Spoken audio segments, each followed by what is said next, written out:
Hello, everyone. I'm afraid another casualty of the current COVID-19 situation is our quarterly Residents Association meeting. Clearly, we're not going to be able to hold that in person, face to face. So I thought I'd just give you a video of what I would have told you if we had all been able to meet in the community centre as normal. So what's been happening? Well, let's start with the usual Japanese knotweed. Give you an update on what I have discovered since we last talked about this. I pass this point every day on my morning run, and I have noticed now a few weeks ago that there appears to have been some disturbance of the earth where the knotweed was growing. I'm assuming that this was done by Surrey County Council, and it would appear that what was there has been removed. Whether it's been effectively removed or not is another matter. Only time will tell. Surrey County Council have guaranteed to at least continue to watch this place for 2 years and to deal with any further outbreaks that might occur. So we will have to watch and see what happens. But for the time being, it appears that the Japanese knotweed has been removed. Second thing is our children's playgrounds. You will know that towards the end of January, beginning of February, the old Maguire Drive playground was completely removed, all the equipment taken away and brand new equipment put in its place. A significant improvement, I think you will agree. And unfortunately now, of course, you're not going to be able to use it for a while because like all of the children's playgrounds in Surrey Heath, they are barred from use until the COVID-19 lockdown has been declared over. And I hope very much for your own safety and for the safety of all other members of our community that you are adhering to that requirement. There is another children's playground which also needs attention, as reported to me.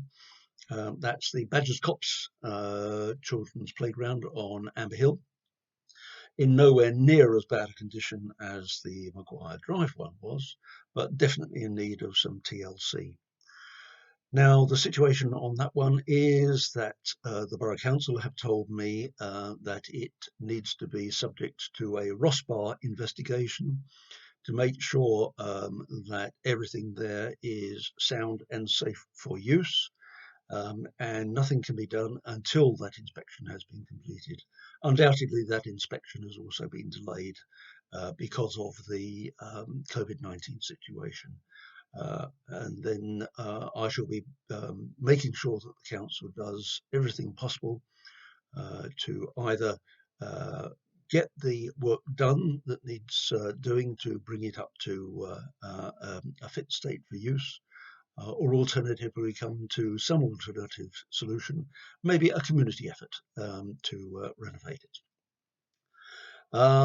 Now, third thing, the neighbours, our new friends on Heathlands, where the old Ridgewood Centre used to be, a lot of work has been going on there.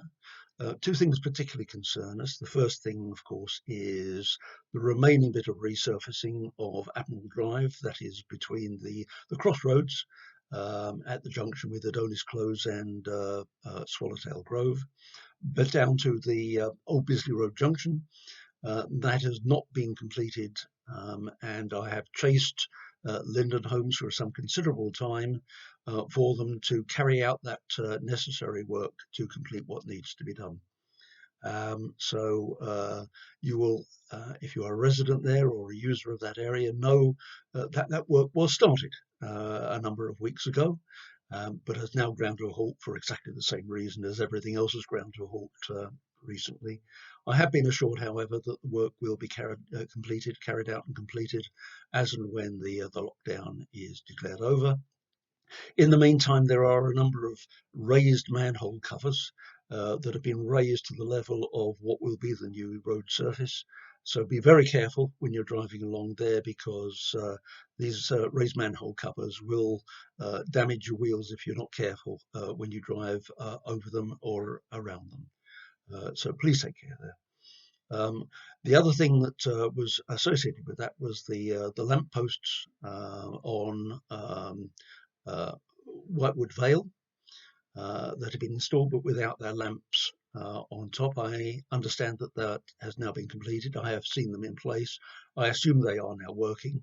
If they're not, then it will be an electricity supply problem, and that will be covered by the same problems that have all the other work that has been put on hold for the time being.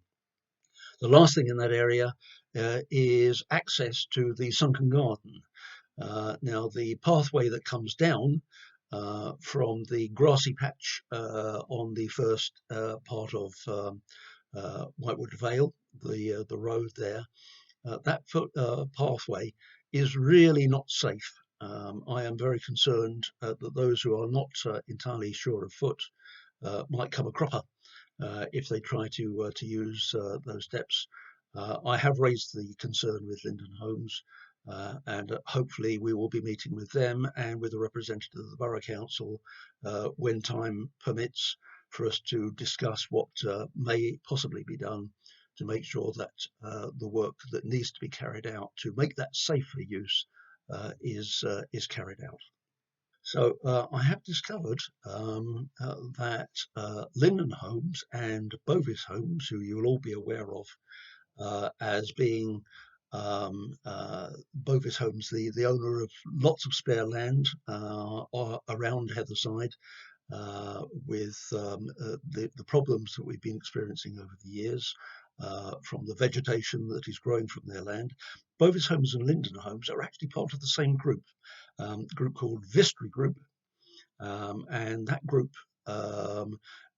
is the overseer, if you like, the owner of both of those companies. Whether that means that in due course there will be a merger between the two, I really don't know. Whether they will continue to operate as separate entities, that remains to be seen. Anyway, for the time being, we deal with them as separate companies with different contacts in both companies for all the problems that we need to discuss with them. So whilst we're talking about Bovis Homes, you will also probably have noticed that most of the work that has been carried out or was being carried out on the trees that were causing problems has also come to a halt. Prunus Tree Care of Bagshot, who are the local contractors for Bovis Homes carrying out work on their behalf, have stopped work. And clearly that work will not start until it's declared that it is safe to do so.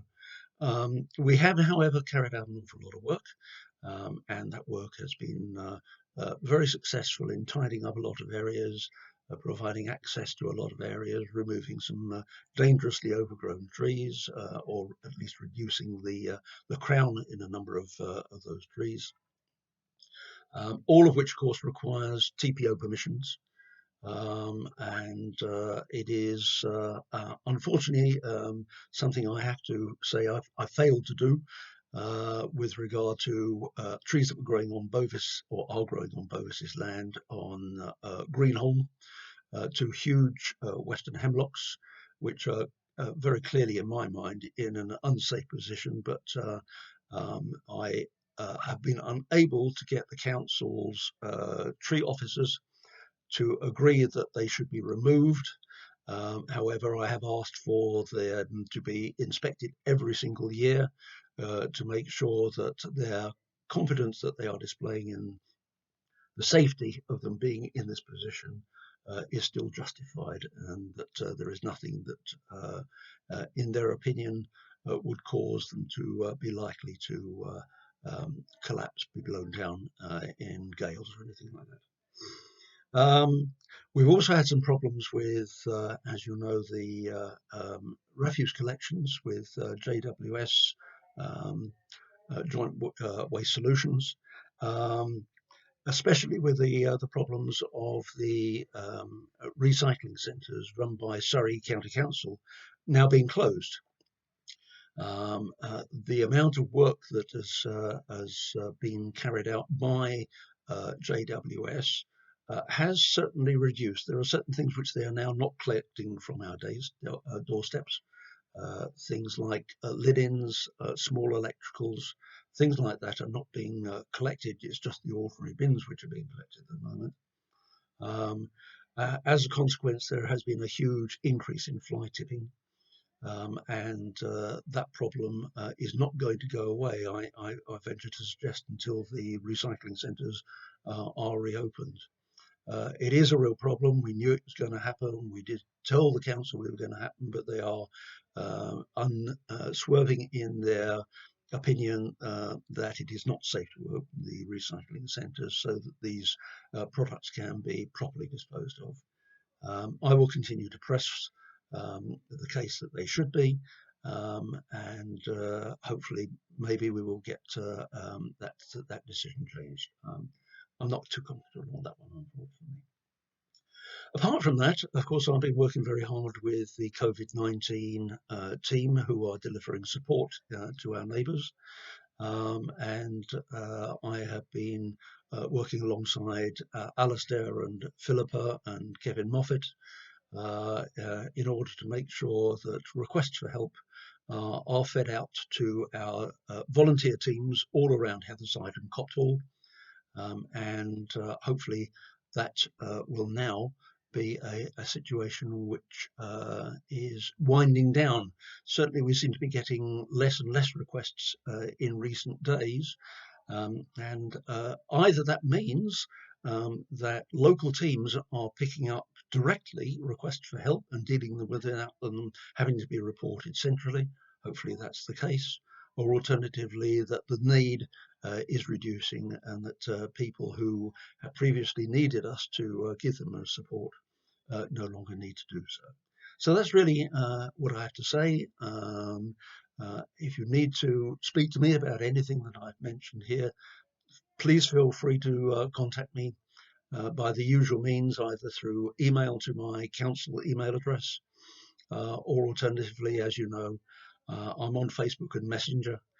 You can contact me that way. So see you again, and hopefully in the not too distant future. Thank you.